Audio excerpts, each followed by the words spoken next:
Welcome back, WNST, Towson, Baltimore, and Baltimore Positive. Says so on the shirt out in front. Big thanks to our friends at Cole Roofing and Gordian Energy. Bill Cole's going to be here a little later on in the week.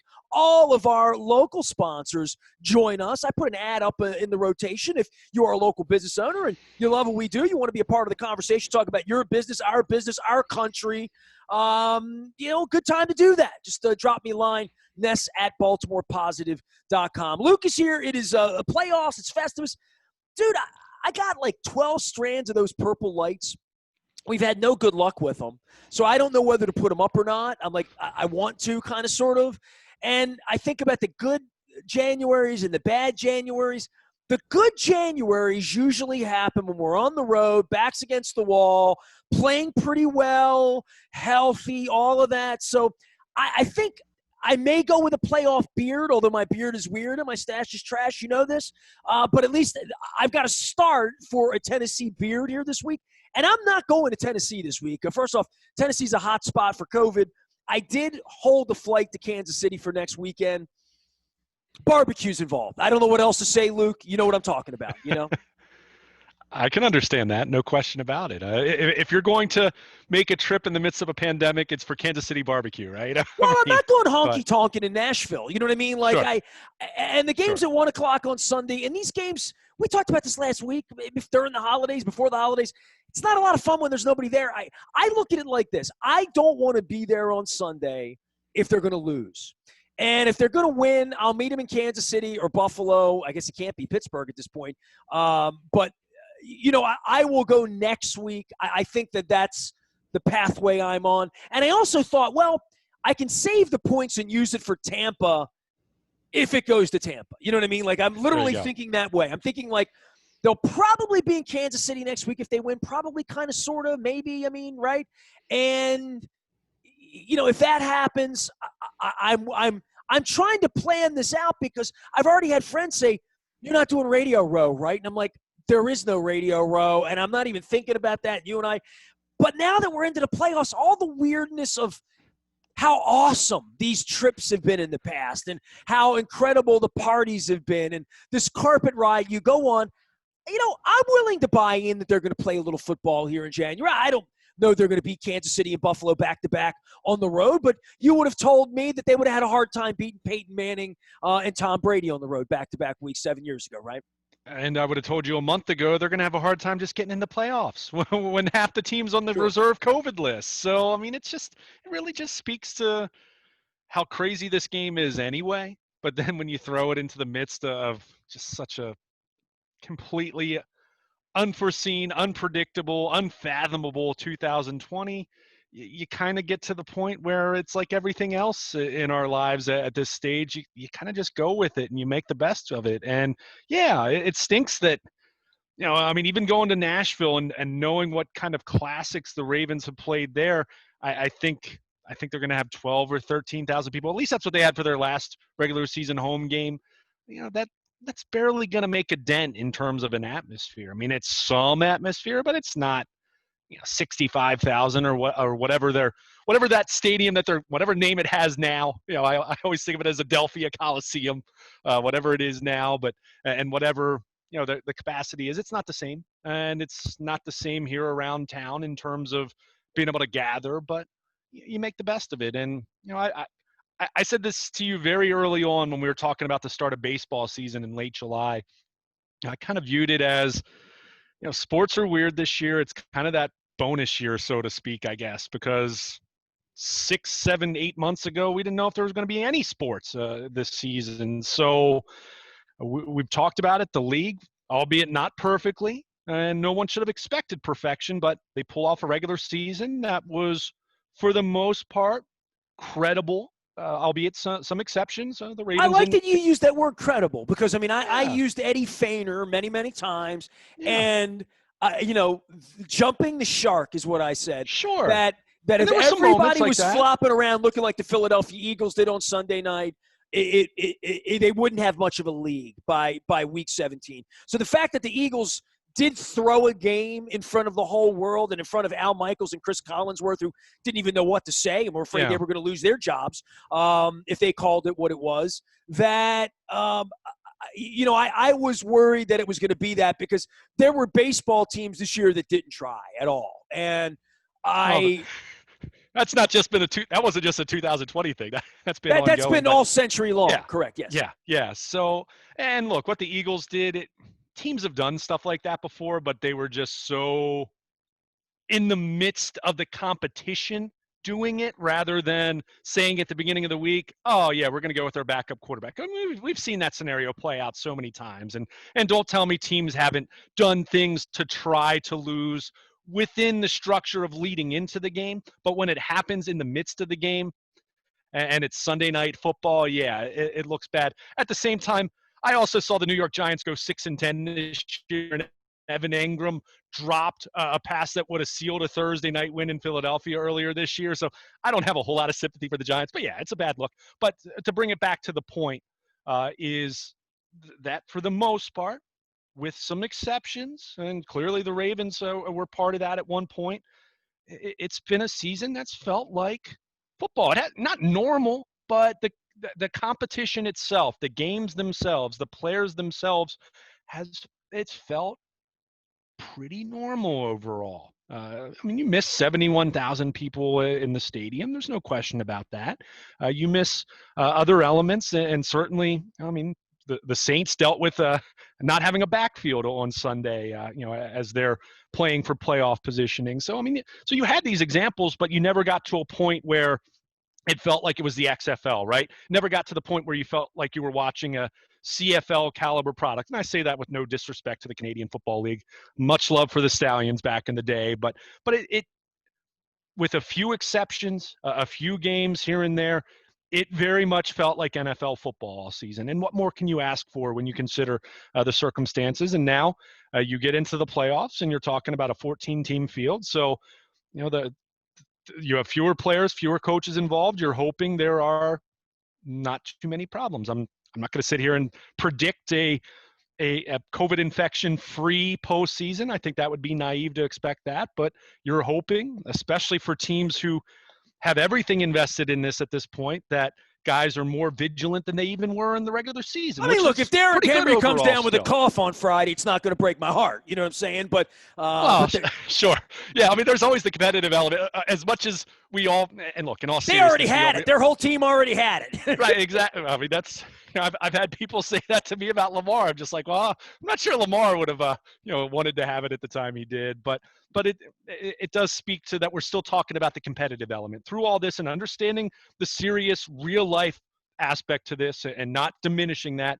We're still talking about the competition. As I said to you, after months of us talking about what COVID was going to mean for a season or no season, the conversation has largely been able to remain on football. And look, that's a great thing when you're talking about how difficult 2020 was. So, you look at the playoff field and, there's some weirdness in terms of the NFC East, but that wasn't anything that you couldn't have foreseen, say, in October, when you looked at what the records were and what the talent level was amongst those four teams. And, you went, it's funny, as much as we talked about the 7-team field in the AFC and how the Dolphins, despite being 10-6, left on the outside looking in, which, 10-6 many years get you in the tournament. But you look on the opposite side, you have the NFC East champion Washington, and you have the Bears who get in at 8-8. So, certainly a couple teams in that 14 total team field where you would say, all right, they're not really all that legitimate, but that happens quite frequently. That's not something that's terribly unique to this season. It'll happen a little bit more often as we move forward, as we're into this 17 playoff field and looking like a 17-game season next year. So things are changing on that front a little bit. But you look at this AFC, you have five. You have seven. I said five. I misspoke. 7 11-win teams in the tournament. I mean, that's pretty rare territory right there, and probably speaks to, we always talk about parity. It speaks to there being not just some have-nots in the AFC, but a couple substantial have-nots when you're talking about Jacksonville and the Jets especially. But you're looking forward to it, and if you're the Ravens, Kansas City has to be viewed as the favorite, and I get it. having nothing to do with them losing on Sunday with backups, but you kind of look at their previous 7 wins, all by 1 score. So if a 14-2 team can be vulnerable, if you'll allow me to use that word, Kansas City does look a little more beatable than you normally would talk about a 14-2 team at this point. At the same time, when you're talking about a team that was down double digits in all 3 of their postseason wins last year on the way to a Super Bowl, they're the one. If you could talk about one team flipping a switch, Kansas City's the team that has earned the right to be able to do that. So you look at them. You look at Buffalo, who is what, the Kyler Murray Hail Mary away from, I think, having not lost a game since October. That's their only loss since then, is that Hail Mary game in Arizona. The Bills have looked phenomenal, and you have the Ravens. So taking nothing away from Pittsburgh, taking nothing away from Tennessee, and I mean, Cleveland and Indianapolis have 11 wins. But for me, I kind of look at this field, and it starts with Kansas City. But I think the most threatening teams to them on paper, Buffalo and the Ravens. But there's plenty of formidable teams. There are no gimmies in this field. I feel. I mean, you look at the first round, you could easily envision. Maybe not easily. I'll pump the brakes a little bit. You can envision a scenario where the Browns beat the Steelers just because Pittsburgh has looked vulnerable. And hey, we saw how dangerous the Browns could be against the Ravens a few weeks back. I'd have a tougher time looking at Indy beating Buffalo in Buffalo, considering how dominant the Bills have looked, every bit as dominant as the Ravens over the last 5 weeks. Well, this is that week so. where we get into, would the Bills rather have a week off after they go out and put 50 up? I mean, the Bills are rolling right now, right? And we've seen how much momentum. They look to me to be a team that wants to play football this week. You know what I mean? And in previous years, they would have had a bye, right? I mean, and part of that is they have to go out there this week, and they are risking getting outed, right, as the 2 seed is in the NFC as well. I mean, Green Bay was playing all night, New Orleans, Seattle, they were all playing for that. And that's a little different component this year. But, hey, the Ravens had a week off. They may have been better served to play last year. Well, and we've talked about that. I mean, you mentioned that at the start of this conversation that the Ravens, when they've made their runs, they've been playing, and they've been playing mostly on the road. I mean, that's – the times where they've had a first-round bye, think about it. 2006, we know what happened there when Peyton Manning and Indy came in and just gave them a heartbreaking defeat after what had to be the most to me, the most electric week in Ravens era history in the city of Baltimore as far as being charged up for a game. That was such a disappointment after such a thrilling week from a hype standpoint. Yeah, I mean, the whole Flacco era, we didn't play at home a whole lot. We played we played Houston in those awful red jerseys that one time, right? Well, I mean, in 2000, you just mentioned it, 2011, they had a first-round bye. They kind of had a so-so performance against Houston. They won, and then Lee Evans and Billy Cundiff happened the following week. So, and then we know what happened last year. So, the Ravens have always been better suited. And look, it's a different team than it was in 2000. It's a different team than it was in 2012. It's a different team than it was last year, even. But they typically, traditionally, historically speaking, have been that team that has been much better served playing on the road and being counted out a little bit. And, again, they're a favorite on Sunday. So let's not make it out to be that, this is, this is Coppin State going up against South Carolina years ago in the NCAA tournament. But it's certainly a case where they're not the consensus best team in the league and setting all these records and having 13 guys in the Pro Bowl and having the league MVP and the coach of the year and the assistant coach of the year. I mean, there was no shortage of accolades and praise and respect last year. This year, they lost a lot of that. Now they've gotten much of that back over the last 5 weeks, and I think you'll hear everyone say the Ravens and throw the Bills in there as well, or the teams everyone in the AFC, including the Chiefs, are probably fearing right now, for lack of a better term. But that this feels. If there is going to be, and I said this before, if there's a redemption story here, if there's a revenge tour here, it's perfect for it to start with the Titans. If you would think it would include the Steelers just because, I mean, it's Pittsburgh, and Pittsburgh beat them twice this year. And, of course, it would have to include Kansas City at some point. Now, is that how it ultimately is going to play out? We'll see how it plays out. But facing the Titans in the first round here, being on the road, considering the Titans are the only team that's beaten the Ravens twice in their own stadium the last 2 years. If you're Lamar Jackson, if you're John Harbaugh, if you're some of the veterans on this team, to me, you're saying, yeah, they came in here last January and they beat us in our own building. Let's go out there and beat them. Let's go down there and beat them and give them a little bit of a taste of their own medicine. So, it's fun in that way. And it makes for a good story, and we're going to see how this plays out. I watched how they did the scheduling, right? And obviously they wanted Tom Brady in prime time, and they thought they had the Giants until the Eagles decided not to play. And the value of, where does Lamar and Derrick Henry fit, in the pantheon of the games that they want to get on. This triple header thing on Saturday and Sunday, these are pretty good matchups. They're pretty good teams. I think we all stand on the outside and say this is Rodgers and Mahomes' tournament. And you talk about the advantage of being the only team with a bye this year. This is their tournament to lose, right? And Vegas would say that as well. And the way those teams, the pedigree that those teams have at this point, they're expected to be in Tampa in 4 weeks.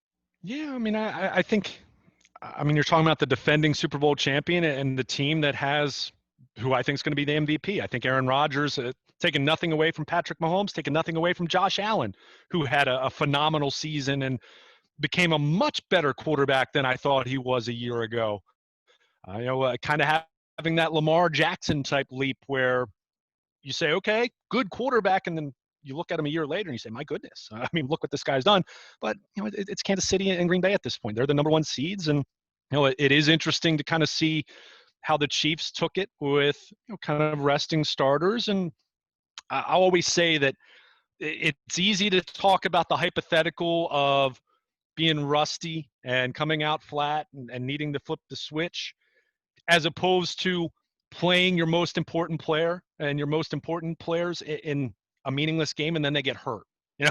You can't overcome Patrick Mahomes tearing his ACL in week 17 in a meaningless game. You can overcome a slow start, and they've proven that time and time again.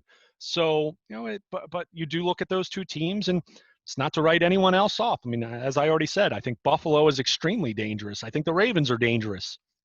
I think, Tennessee, if they can figure out a way to stop anyone, they have an offense that commands a lot of respect, and with what Derrick Henry can do and what they have with A.J. Brown and Corey Davis. And that, that came to fruition late in the Houston game on Sunday. That's an explosive offense. And on the NFC side, I think Green Bay, as much as we've talked about the first round bye, we haven't to this point talked a whole lot about home field advantage. Home field advantage this year, not what it normally is when you're talking about either no capacity or very low capacity. Yeah, but you got out of the car in Green Bay in November a couple of years ago. Right. You remember what that felt like. That's what I'm saying. That's the one environment. That's the environment, especially if you're talking about a team that, that fancied itself as more of a high volume passing team, a team that plays in warm weather. That's a different animal. Dude, right I think there. Buffalo could be that too. Kansas City can be that on any given day in January too. But sure. I think Buffalo could be a hellhole if somehow Kansas City loses, to us or whatever, right. And we go to Buffalo for a championship game in Buffalo. That would, for 5,600, that would be something. Yeah, I feel like the early 90s with Jim Kelly, Andre Reed and company. I've always wanted to go to Smith. Buffalo in January again. Yeah. Oh, yeah. It's funny. My earliest memories of really starting to watch NFL films was the early 90s. I was born in 83, so that would make sense. But oh, wow. So the Art Shell game, remember the Art Shell game? The Jay Schrader game? I was at that game. Well, you have that one. You have the comeback with the Oilers, which I know is painful for you. But, you think we don't talk Jim about Kelly that and Frank Reich, former Maryland Terp and hero there. Going back to Buffalo this week, by the way. But yeah, you kind of think about Orchard Park, and I guess it was Rich Stadium back then, and that's fun for them. And it's cool that they're at least going to, I guess, they're going to have 4,000 fans, which they haven't had fans all season. From a environment standpoint, from an atmosphere standpoint, it's something. But yeah, you kind of feel for that fan base. Which look, they had 4 straight Super Bowls in the early 90s. It's not as though the cupboard's been completely bare, but it's been pretty bare for a long time there. So look, they got that's fun wings, for they got them. easy access to Canada. What more do you want? You know what I mean? Right, what more can you ask for if you're from Buffalo? But I mean, anyone who's watched that football team over the last couple of weeks, I mean, again, taking nothing away from the Ravens. The Ravens are as hot as anyone, but Buffalo's right there too. When you look at what their offenses look like, when you look at how their defense is played. So Kansas City, as much as we just got finished saying that, yeah, they're the team to beat because they should be the team to beat as a defending champ, and they're 14-2, and this is the first game they've lost where and they weren't even trying on Sunday. So in quite some time. So you look at it, and Chiefs are the team to beat, but at the very least, if you're Kansas City, Buffalo has your attention. And despite what happened in September, and despite my cries time and time again, where I've basically admitted I'm not going to pick the Ravens to beat the Chiefs until I see it happen finally, because I've seen that movie too many times. Well, Lamar used the word kryptonite, so. Yeah, he said it right. So as much as I'm not necessarily going to pick that to happen, I'm not going to sit here and tell you it can't happen, because I've seen a Chiefs team that, quite frankly, despite being 14-2, which sounds kind of crazy to say this, I think if you watch them on a weekly basis, you see a team that feels a little more, looks a little more, and feels there a are little weeks more they haven't vulnerable. rolled out of bed that Mahomes has to come back from 3 touchdowns down in January. So they've had the ability to fall asleep. I mean, it wouldn't be anything for the Ravens to go down to Nashville, put 31 up, win the game, come back home, and go out to Kansas City. Kansas City has slept walk, whatever the past tense of that would be. Has been caught sleepwalking. Is it sleepwalked? I don't know. Yeah. Sleptwalked. And the difference with that is you fall behind to the Ravens. We've talked so much about the Ravens with their inability to come back. That's been such a big narrative for 2.5 years now. But save for what? I guess Pittsburgh being down 10 in Baltimore earlier this year. And keep in mind, part of that was Lamar Jackson throwing a pick that basically set up a touchdown, short of what happened to them in the Titans game in November, where they were banged up and you could kind of just see the defense wilted late. For the most part, the Ravens get ahead on you, you're probably not coming back, because they're going to be running the ball down your throats, and that defense is playing with a little fresher because you control time of possession. It's a great formula when you're the team that gets ahead. Now, when you fall behind, we've seen the Ravens be in trouble there. So my point is, if that were to happen to Kansas City, it's not going to be as easy for Patrick Mahomes to come back on this team as some other teams in the league, like a Tennessee, for example, who, as we saw, almost blew. They did blow a sizable lead to Houston on Sunday. So I think we could safely say falling behind is never good. Oh, yeah, sure. Well, and to be clear, even if you have John Elway or Peyton Manning, right, and that's kind of been we've spent so much time talking about that, and I try to emphasize it every time we bring it up.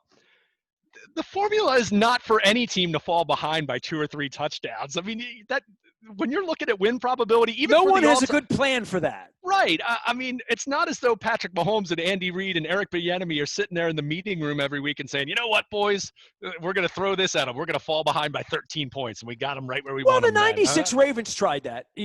Often, right. as I remember. Well, and that team also blew some leads, if I recall, with a defense. We hugged that out with Vinny. We played that as a part of our best of 2020. Yeah. Which feels like it was 3 years ago. Yeah, I can't figure much the good that happened in 2020, but Vinny stopping by was great. That was fun. No, it was fun. It was fun for this guy who was a 13-year-old Ravens fan at the time, and all in on finally having football in the city. I just loved that Vinny thought I was the highlight of his day. That was great. Yeah, right. And he meant it. But I mean, I think this is shaping up to be a fun playoff field, and yeah, it's going to be different, and I think looking at how this plays out with only one bye in each conference, and looking at how home field, quote, advantage plays out, knowing that it's not what it normally is, I am fascinated to see if we end up seeing a couple more underdogs get through. And, I mean, the Ravens, by Vegas terminology, is not an underdog, but they're still the road team. And we know what that typically means when you're talking about the postseason. So it'll be fun to see it play out. And, as much as you look at the NFC and you hold your nose talking about Washington, and you hold your nose talking about the Bears, who started pretty well, looked terrible, and came on late, but, still not a team that anyone's fearing at this point. You do look at the AFC and you say, hey, 7 teams have won 11 or more games. For me, when I kind of look at it just as an NFL fan looking every year, I always kind of feel 11 wins is kind of the line of demarcation of, are you legitimate or not? Do you have a real chance to do some damage? And yeah, I mean, the Ravens won a Super Bowl as a 10-6 team in 2012. So I'm not saying there aren't exceptions to the rule, but 11-5 or better, that's when you kind of command your my attention a little bit more, at least. So to have 7 teams in the AFC at 11-5 or better, that's pretty impressive. That speaks to what was a pretty darn competitive conference this season. Oh, those poor Miami Dolphins. Yeah. All of my friends well, I have so many Dolphins friends. Well, how about this? And not to get too far off topic with the Dolphins, because I mean, ultimately we're in Baltimore, and who cares in the big picture? But boy, what a situation they're in. I mean, look, they have some talent. I mean, you look at the draft picks they have. They got the pick for Tunsil, which are going to be picking in the top 5. Third, I guess it is. What do you do at quarterback, though? I mean, have you really seen enough from Tua to forego drafting a quarterback again, knowing how important that position is, knowing that you could always trade one of them? You know, that's a tough spot to be in. I think we've seen so many times now the value of drafting a quarterback and hitting on that quarterback. And I mean, even looking at the Ravens a couple years ago. I mean, yeah, in hindsight, were they privately ready to move on from Joe Flacco? I think, yeah. I mean, they would say they weren't, but I think it was pretty evident. But even in a case like, you know, what the Packers did this year, what the Eagles did this year, with no one thought at the time that they were done with Carson Wentz. And I don't think they expected Carson Wentz to play as poorly as he did, but they love Jalen Hurts' value in the second round because of what that quarterback on a rookie contract can mean if you actually hit. So if you're Miami, I kind of feel you have all these assets. You have a nice base of talent. Can you really just say with confidence that Tua is your guy, or do you take another crack at it and then say, well, you know what? If we end up having 2 quarterbacks, that's great. We'll trade one of them and go that route. So, well, the Jets are about to move Darnold again, maybe. Yeah, sort of, right? I mean, it's tough, and that's where, I mean, as much as you love the situations like frankly, the Ravens were in, where Lamar Jackson comes in and yeah, wasn't perfect. It didn't look like other quarterbacks, but you saw enough there from day one to say, wow, they've got something here. Now, doesn't mean at the time, doesn't mean he's going to win MVP or you're going to go 14-2 in his first full season as a starter. But there was enough to say there's an it factor here. There's something here that's unique and special. Lots of teams, because you have such a poor supporting cast, or maybe you don't have the right coaching staff in place, which is one of the reasons you're picking so early, so many Houston times. Texans. Yeah, I mean, the Texans are a team. They have the quarterback. They don't have anything else. I mean, they just have such a problem. But if you're Miami, or if you're the Jets, have you really seen enough from a Sam Darnold to move with confidence, or are you going to take another crack at it? Tannehill. We got to beat Tannehill this week, right? And he's a reject guy. And these guys that are going to be moved, every Josh Rosen and all these guys that are going to move around. To your point, when you have Josh Allen, when you feel like you have the right guy, and it remains to be seen if Joe Burrow is going to be that guy or not. Certainly Baker Mayfield, for all I dislike him, did enough to win to get themselves into a position to go win again this week. That's worked out a lot better than Tim Couch or name any of the other Cleveland Browns, right? Yeah, and I mean it's one thing to talk about having you draft a guy and he's unequivocally a franchise guy. Where it's tricky is where you are talking about the guys who show the flashes, or they have a couple good seasons and a couple so-so seasons. Well, those are the guys where Jared Goff, right? I mean, he's the Super Bowl quarterback. Yeah. But they're going to give him away. But right. I mean, it's tough in that way. So I mean, that's where the Ravens, as much as people will say, well, the second half of the Joe Flacco era, and I'll acknowledge that, sure. I mean, as long as we acknowledge the other variables at work there. But, when you get Lamar Jackson, especially where they got him, and knowing that you already had some pretty darn good talent around him, and you had a coaching staff that was fully willing and eager to buy into understanding you were going to have to do things a little bit differently, you've seen how it works out. Now, ultimately, if it doesn't work out in January, if you don't win games in January and get to the promised land, there'll always be a certain but about it. But it's been a lot of fun, and something where you kind of look at just how successful they've been over these last couple seasons. And where they've been statistically from a historical context. I mean, on Sunday with rushing for over 400 yards, Nestor, they became the fourth team to rush for 3,000 yards in a season. The Ravens are two of those teams the last 2 years. I mean, it's for as much as we question the passing game and what happens when they fall behind and what happens when they're going to have to throw the ball. And look, those are all fair questions. Let's not lose sight of what we are witnessing over these last couple of years has been incredibly unique and special from an NFL history context. And, just appreciate that. I mean, let's not make the same mistake with Lamar Jackson as we did with Joe Flacco for a long time, which was, let's not dwell so much on what he isn't and let's appreciate what he is. And, if you can't appreciate what Lamar Jackson brings to the table, I mean, I feel bad for you because it is an absolute treat to watch him every single week. And it's exciting when you know that he's been playing his best football since coming back from the COVID infection and knowing that the Ravens have kind of been in this playoff mode for a few weeks now. And now they, the pressure gets ramped up, but go into Nashville and have a chance for some revenge against the Titans. The video game begins at 1 p.m. on Sunday. Luke and I will be monitoring all things out of Owings Mills all week long. If you're on our text service, you know how good that is. It's all brought to you by our friends at Coons Ford Security Boulevard. Dennis Colatzos will be here on Thursday